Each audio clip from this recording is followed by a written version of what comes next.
She showed up on my doorstep with a birth certificate and a story I'd always dreamed was true. My long-lost twin sister.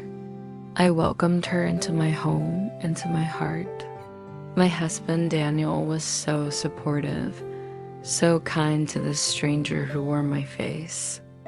I thought my perfect life had just become twice as beautiful.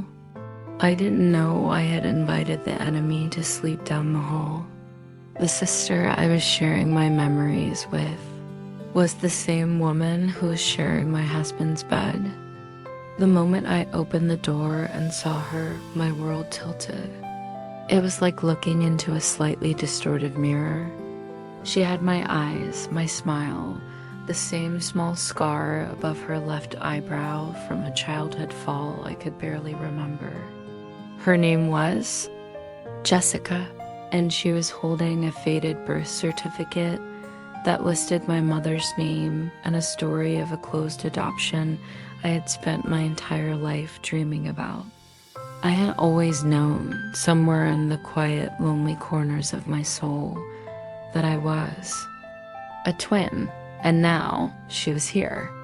My sister, the missing piece of my life's puzzle.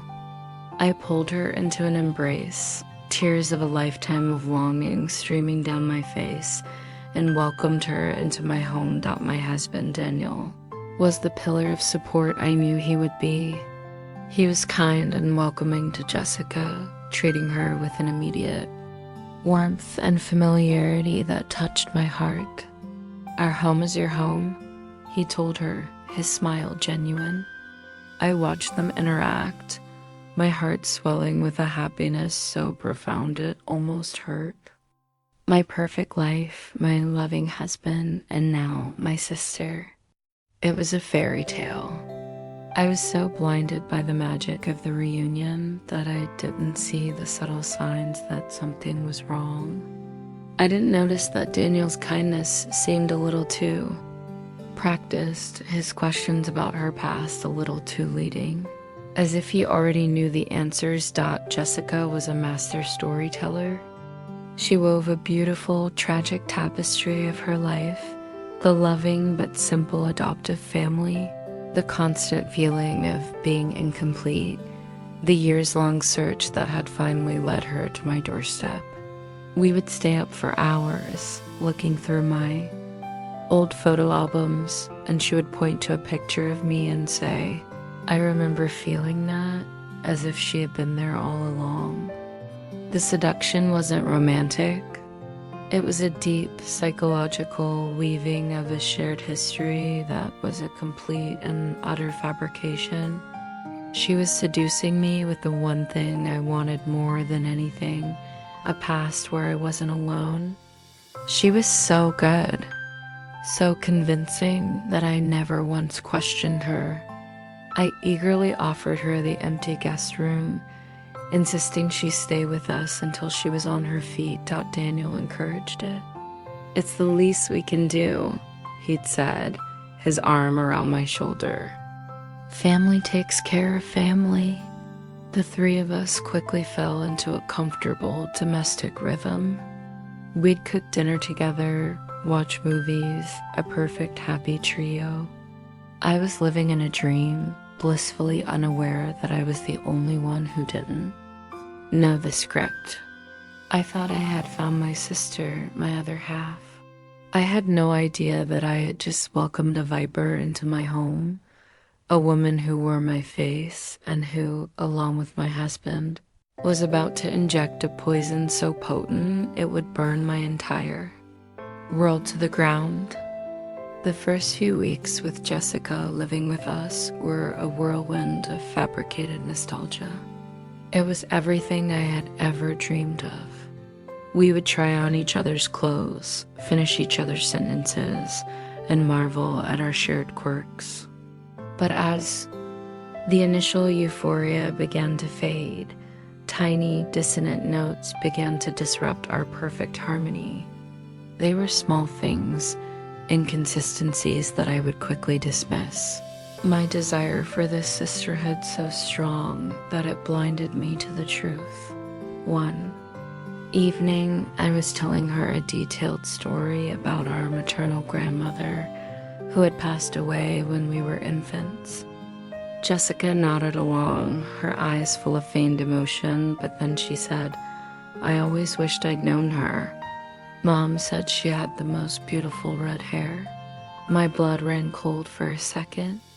My grandmother was a famous blonde.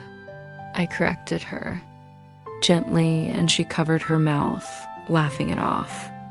"Oh my God, you're right. My adoptive mom must have told me the wrong story." I believed her because I wanted to. The distance between me and Daniel grew, but it was a strange, inclusive kind of distance. It felt less like he was pulling away from me, and more like he and Jessica were forming a new, impenetrable unit that I was on the outside of. They had inside jokes I didn't understand, shared glances that were too quick for me to decipher. Jessica seemed to know his routine better than I did. She'd have his coffee ready just the way he liked it in the morning. Or she'd mention a detail about a difficult client at his firm that he hadn't even told me about. "Daniel mentioned it to me last night when you were on your call," she'd say, her smile so innocent. The first major crack in the facade appeared one night when I walked into the kitchen to find them in a hushed, intense argument. The moment they saw me, they fell silent, their faces a mask of forced neutrality. The air was thick with a tension that was anything but familial. "Everything okay?" I asked, my voice hesitant. "Perfect," Jessica chirped, her smile a little too wide. "We were just planning your surprise birthday party, weren't we, Daniel? And now you've almost ruined it." Daniel just nodded, a bead of sweat on his forehead. The excuse was perfect. It was plausible, it made me feel loved, and it made me feel guilty for being suspicious. It was a masterstroke of manipulation. I apologized for interrupting, my heart filled with a renewed sense of love for my wonderful husband and my thoughtful sister, who were going to such lengths to make me happy. I was so busy admiring the beautiful Trojan horse they were building for me that I didn't realize I was helping them wheel it inside the gates of my own life. The guilt was not mine. It was theirs, a shared toxic bond that was growing stronger with every lie they told. The truth, when it finally came, wasn't a slow dawning. It was a brutal, violent collision. It happened on a rainy Tuesday, a day I had taken off from work to sort through some old family documents in Daniel's home office. I was looking for my own birth certificate, a wave of nostalgia prompting me to compare it to the one Jessica had shown me. I was rummaging through the bottom drawer of our filing cabinet, a place for old records and forgotten paperwork, when my fingers brushed against a thick, unfamiliar manila folder tucked away at the very back. It wasn't labeled. Curiosity, a dangerous and fatal impulse, got the better of me. I pulled it out. The first thing I saw was a printed out copy of my own driver's license. Then a printout of my LinkedIn profile. Then pages and pages of my social media history, my photos, my posts, all meticulously documented. My blood began to run cold. This was research.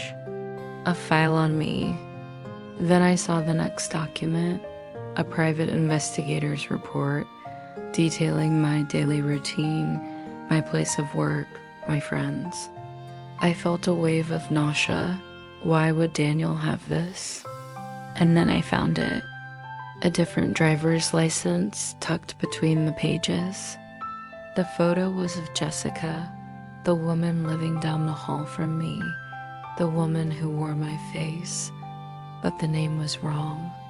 It wasn't Jessica Miller, our supposed shared family name. It was Jessica Croft, and the date of birth was 3 years different. From mine, the world stopped. The sound of the rain outside, my own breathing, it all faded away into a dull, roaring silence. She wasn't my twin. She wasn't my sister. She was a stranger, an imposter. The entire reunion, the shared memories, the sisterly bond, it was all a lie. A sick, twisted, meticulously crafted performance. But the final, most devastating blow was at the very bottom of the folder. It was a stack of receipts. Receipts for expensive dinners, for jewelry, and for a romantic getaway to a boutique hotel in Mexico. They were all for 2 people. And they were all in the names of Daniel and Jessica Croft. The date on the hotel. Receipt was from 4 months ago, 2 months before Jessica had ever shown up on my doorstep. The emotional collapse was absolute. It was a physical sensation, a feeling of my entire reality being ripped apart at the seams. My husband wasn't just cheating on me. He was an active, willing co-conspirator in a cruel, elaborate psychological con. He had not only let the Viper into her home, he had unlocked the door for her. He had watched her lie to me. He had participated in the lie, and he had been sleeping with her the entire time. The woman I thought was my sister was his mistress. The betrayal was so monstrous, so complete, that for a moment I thought I was going to be physically sick.